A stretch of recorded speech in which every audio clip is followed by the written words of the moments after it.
Welcome to Just Minding My Business Radio, where we are moving at the speed of God, learning what we didn't know we didn't know.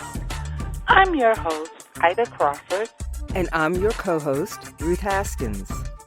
So grab a pen and paper and get ready for information that you can use. Welcome to Just Minding My Business Media. We hope you're having an amazing day.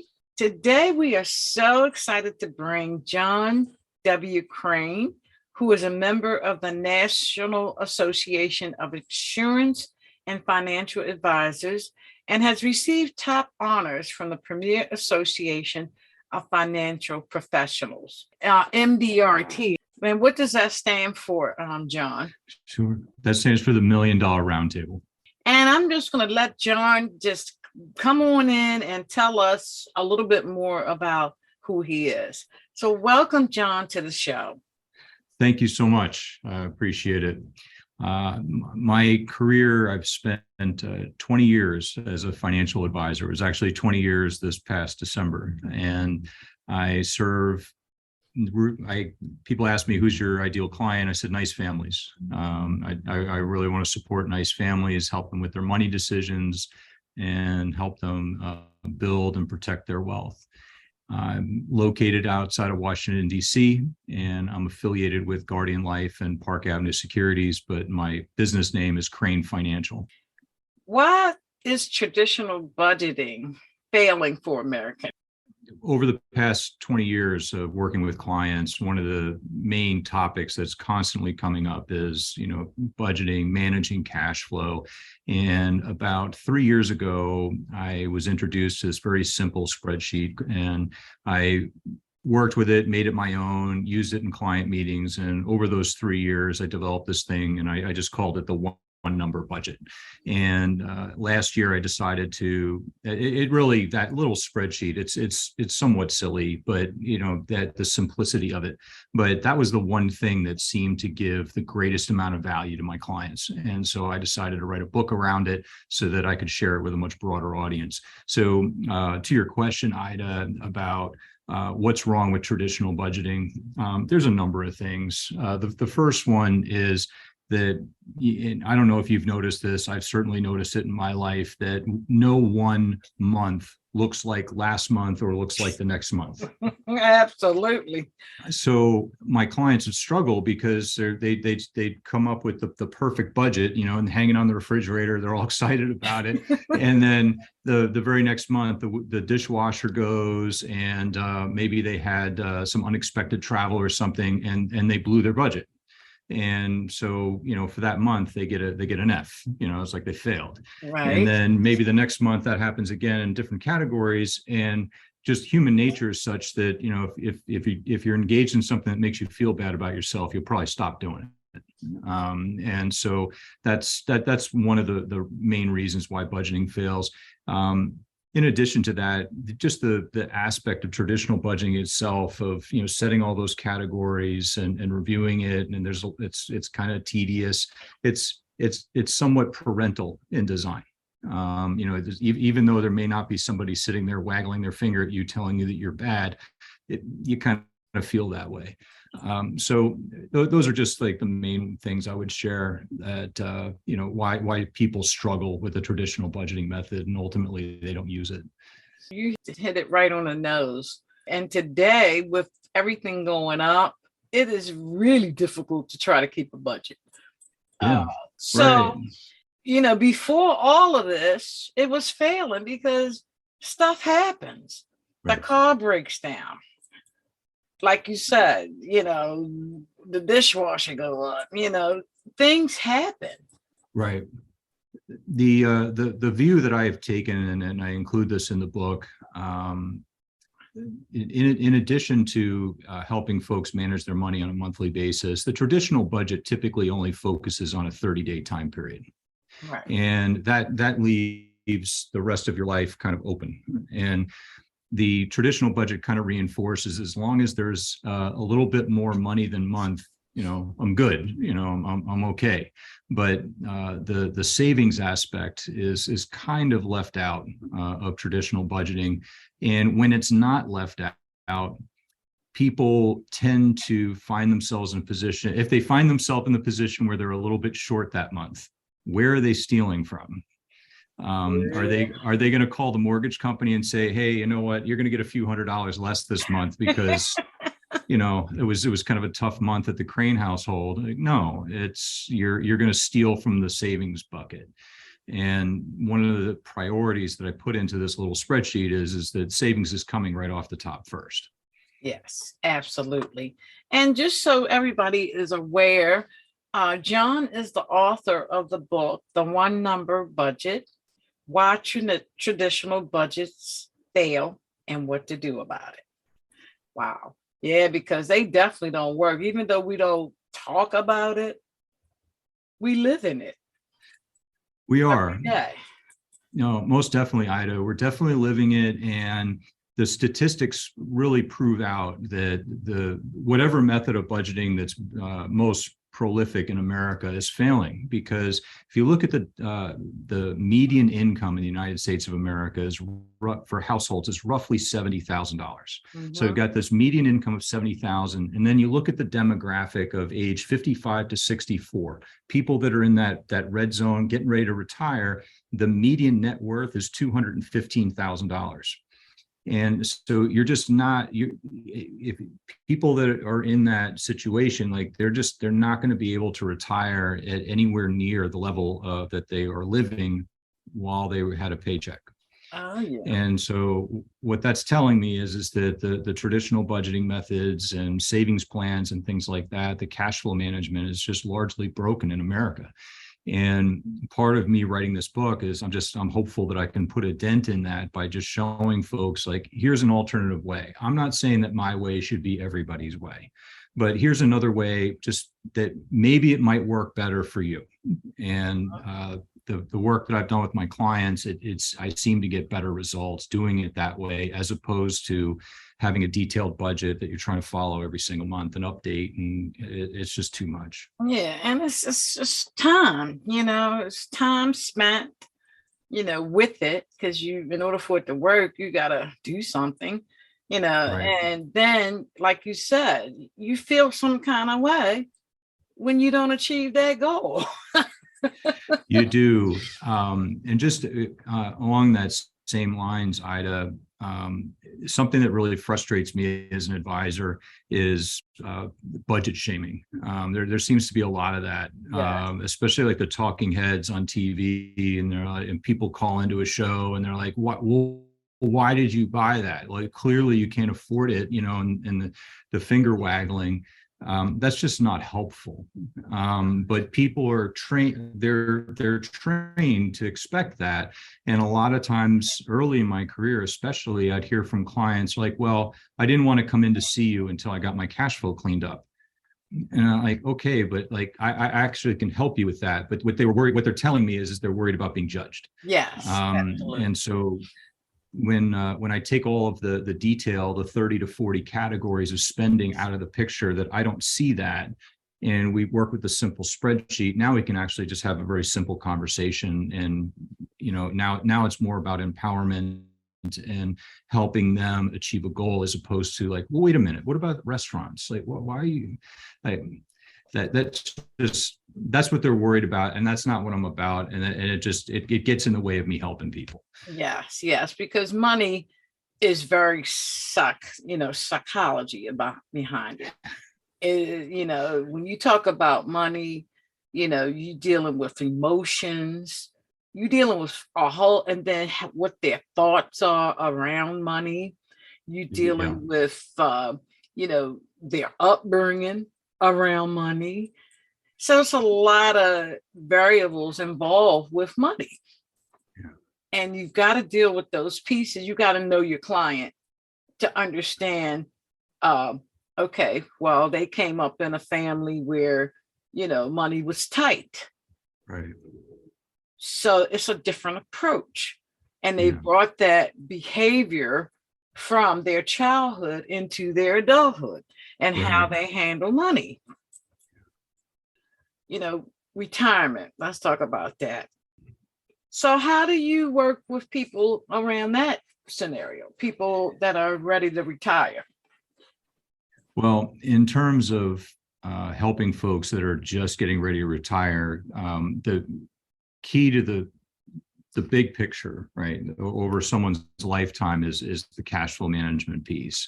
So if I'm catching somebody and they're 2 years away from retirement, the resources that are available, I'm just looking to maximize with what I can maximize. So it just depends on the money that they have. Where is it sitting? Is majority of it sitting in the walls of their house in terms of home equity? How much maybe they have in retirement accounts? Are there any jobs that they had in the past where maybe there was a defined benefit pension in the background that we might be able to tap into? Mm-hmm. And then, of course, there's the timing of the Social Security election. I walk into majority of my client engagements telling people that, hey, we're likely going to live a lot longer than we think we are.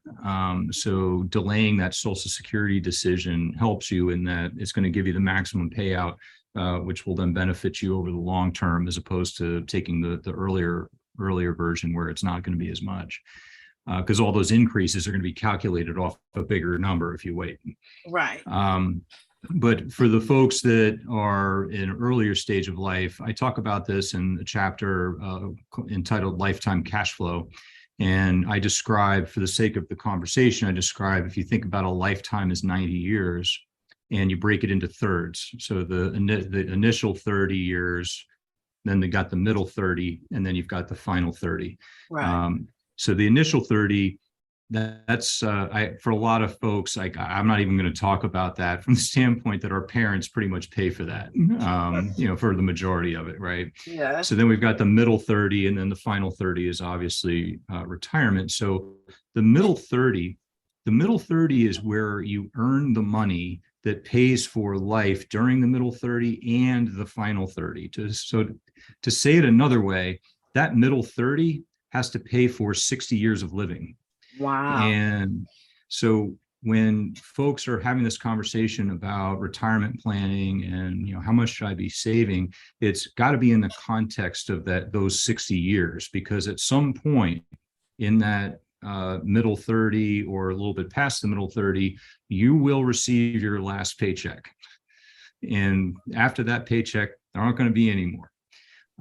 So whatever you've built is now we've got to turn that into an income stream that's going to replace what you were earning from your job. So that's I included that chapter to pair up with what I had shared earlier about most budgeting is just kind of focused on how do we get through the month, and not really thinking about the final 60 years of life. Yeah, and I never even thought about it like that. And you're absolutely right. When you break it up into the first 30 years, you ain't even thinking about it. That's the furthest thing from your mind. I think about when I was like in my 20s, or when I was like a teenager, let's put it back then. I'm retiring at 30. I didn't even know what that looked like. I didn't know. I had no reference. And 30, I'm still working. I was like, okay, this is bigger than what I thought. Right. But when you don't have a reference to what that really looks like and what that really means, you're just pretty much talking off the cuff. Correct. One of the I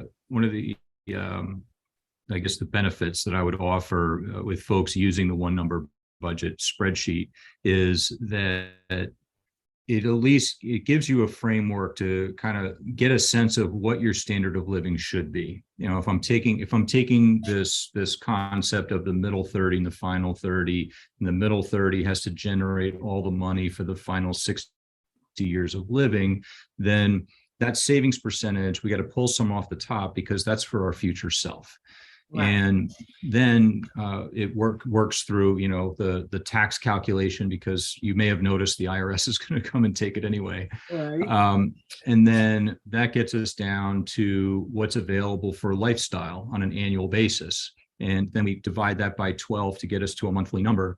And what I encourage clients to do is to back out their two largest monthly expenses, which for most people are housing and childcare, or housing and student loans. And then that gets us down to the one number. And what I encourage folks to do is, and how to view that one number is that one number is there to pay for everything else. And so let's say your one number is 6,500 for the month. Then your sole objective outside of housing and any other large fixed expense that we already subtracted, you just got to keep your spending under that number. That's the only thing you have to focus on. You don't have to think about anything else, because we've already accounted for the savings off the top. We've already taken care of the IRS, and we took care of the mortgage company and the student loan company. So now this is what's available to, go to the movies, go to restaurants, pay the electric bill, so on and so forth. And that sounds simple. It sounds very simple, and it sounds very doable. Thank you for saying that. That's what I find is most people, it's like you just said, it's simple so that they can take action on it. They're not intimidated by it. It's an easy conversation. And actually, I've got a download available on my website. So if people go to onenumberbudget.com and they sign up for the free chapter, they can also get access to that spreadsheet, and they can play with it themselves. Oh, okay. I'm definitely going there. I'm a spreadsheet girl, and I like keeping track of my money. But like you said, that budget thing, if I don't take anything away from this, it's definitely that budget thing is messed up. And even though I've never talked about it to anyone, but I felt it every month. Yeah, and then it makes you not want to do it. Right, exactly. Thank you. My pleasure.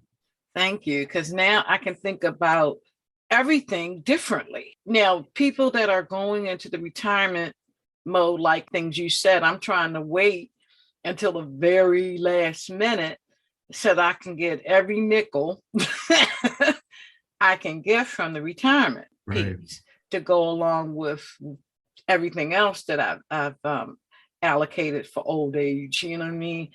And also, like you said, seniors are living longer, and a lot of them are in their second act. Right.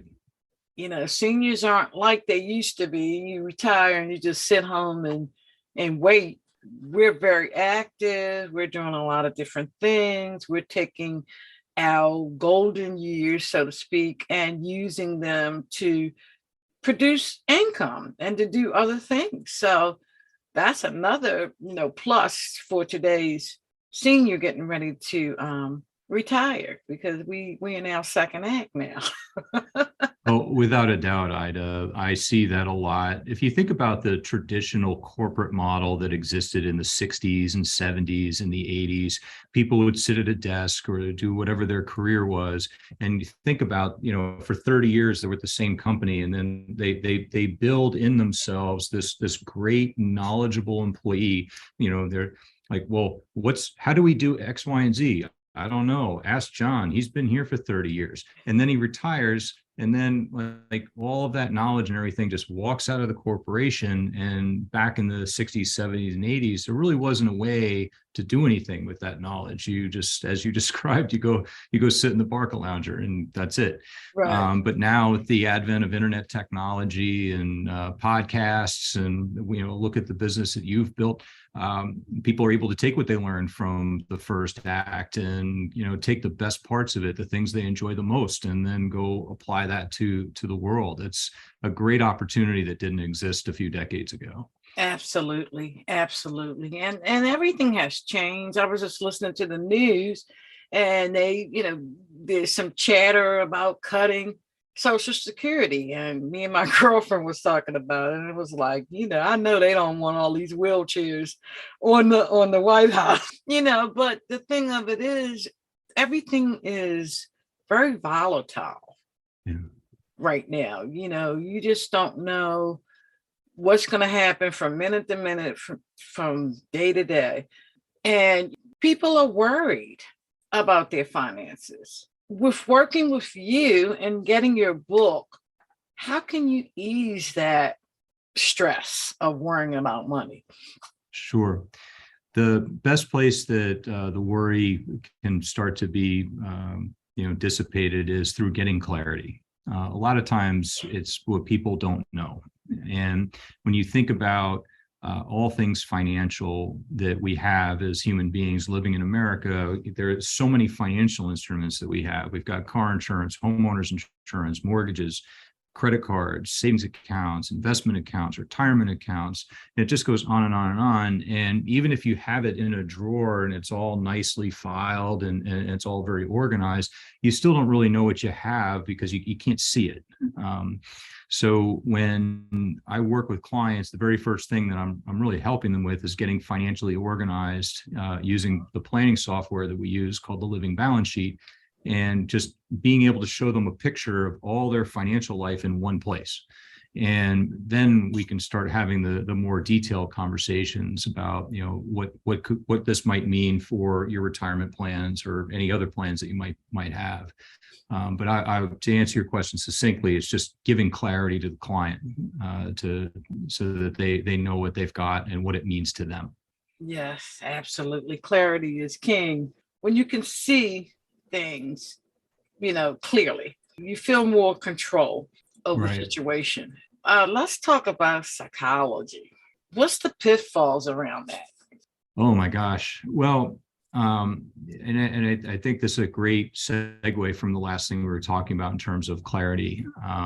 So in the psychology side, one of the biggest decisions that parents make is college funding, for their children. And I always coach my clients to first think of college funding. It's not an economic discussion. College funding is a discussion about love. Mm-hmm. And clients left to their own devices, a lot of times they'll bankrupt themselves for their kids.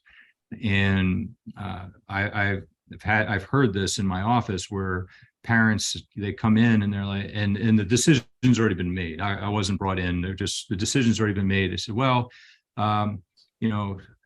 we had little Susie and, we went and looked at some of the state schools. Those looked pretty good. But then she went and saw this really expensive private school and she thought it was really great and she got in. So I guess we're just going to have to figure it out. And I'm like, well, yeah, figure out what? I wish I could manufacture $300,000, but I can't. And so if that college discussion isn't had early enough with your children, where you can kind of set expectations like, look, this is mom and dad want to help. We really do. We're here for you. Yes. But this is kind of what we have that's available for school, and we're going to stand by with you, and we're going to help you through that process any way we can. But financially, like this really is all we got. And one of the things that I'll say to clients is like, look, I can be the bad guy in the room and say, look, mom and dad, they have to retire. Like that's got to happen because at some point they will get their last paycheck and that'll be it. Mm-hmm. You, little Susie, you don't have to go to college. We want you to go, but that you don't have to go. They have to retire. Right. And so the psychology of that is just reframing and showing clients that, look, there's a retirement piece out there that you really can't violate. Like you can only go so far on this other expense, because if you start eating into the retirement funds too much, now you're putting yourself at risk of now you're going to have to live with Susie. And I don't know if that's what maybe Susie wants that. I don't know, but like that's part of the discussion. And you know what? That makes perfectly great sense, because it is about the love, because I was thinking, I'm going to try to pay off my house so that my son will have a house with free mortgage. And then I started thinking about it. I was like, you know what? My mortgage is cheaper than any rent that he's going to pay anywhere. So if he got a mortgage, then he's still blessed. So I like that you brought up, with the college thing, because college is one of the biggest expenses that parents encounter. Right. And if you want to go to a school that's $300,000, this is what we're working with. Right. But if you insist that you must go to the school, then that means you're going to have to get a job and pay the difference. Right. Right. I'm glad you said something about that, because we need to keep the expectations real. Yeah, what I coach clients on is that as soon as you can, you don't have to have a big sit down discussion with them. You can, as early as 10, you can just kind of start throwing out there just little thoughts about, state schools and things like that. You don't have to have a big discussion about it. Yes. And then when you start, the children start getting to be 14, 15, that's when you can start sitting down with them and say, look, this is kind of what we have available. This is how student loans work. So if you decide to go to a school that costs a lot more than what we have available, then, the student loan is just going to be that much bigger. And, mom and dad, we don't really want that for you, because that's going to handcuff you as you get out into the world. Yeah. But if it is important to you to go to those schools because there could be a valid reason. Maybe Right. There's a specific area of study that's only really offered at this one school. But if it's just to study, something like business, that's what I studied. So I'll use that. If you just get a business education, you can get that a lot of places. Yes. So I really like your approach. It is simple, and simple is good. We, as humans, we want to abstract everything. We want to make things more difficult than they need to be. If we just keep it simple, we can just achieve so much. I agree. We can achieve. And your approach is very, very simple. So again, how do people get this book? So the book's available at major booksellers. Primarily, I point people in the direction of Amazon. I reduced the price of the Kindle version down to $6.99 2 days ago. So that would be where I would recommend people pick it up. But you can also buy it at Barnes & Noble and Target and Walmart websites as well. But I would encourage people to go to Amazon. Then if people want to get a copy of the first chapter, just to try it out, go to the website onenumberbudget.com and click on the link there, and that will allow you to download the chapter. And then also you can get a copy of the spreadsheet. So if people want to work with you, how do they reach you to work with you? They can reach me through the contact page at onenumberbudget.com. I also have, for my financial planning practice, cranefinancial.com is my website. John, thank you so much. That's my pleasure. I've enjoyed it. Yeah, I've enjoyed you as well. And you just made everything sound so simple and so much easier to work with. So thank you, John. I appreciate you. And we will definitely do this again. Likewise. Thank you. Absolutely. This podcast is intended for general public use.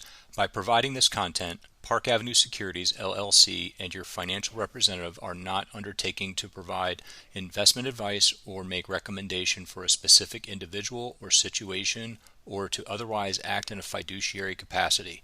Just Minding My Business podcast is not affiliated with or endorsed by Park Avenue Securities, Guardian, or Crane Financial, LLC, and opinions stated are their own. John W. Crane, Registered Representative and Financial Advisor of Park Avenue Securities, LLC, Pass, OSJ 11350 McCormick Road, Executive Plaza 3, Suite 202, Hunt Valley, Maryland, 21031, 667-318-0801. Securities products and advisory services offered through Pass, member FINRA, SIPC. Financial representative of the Guardian Life Insurance Company of America, Guardian, New York, New York. Pass is a wholly owned subsidiary of Guardian. Crane Financial, LLC is not an affiliate or subsidiary of Pass or Guardian. California license number 0G79065. Compliance number 2023-148698. Expiration February 2024. Thank you for tuning in to Just Minding My Business Radio. I'm your host, Ida Crawford. And I'm your co-host, Ruth Haskins. We hope you enjoyed the show and appreciate you stopping by. Many blessings to you and yours.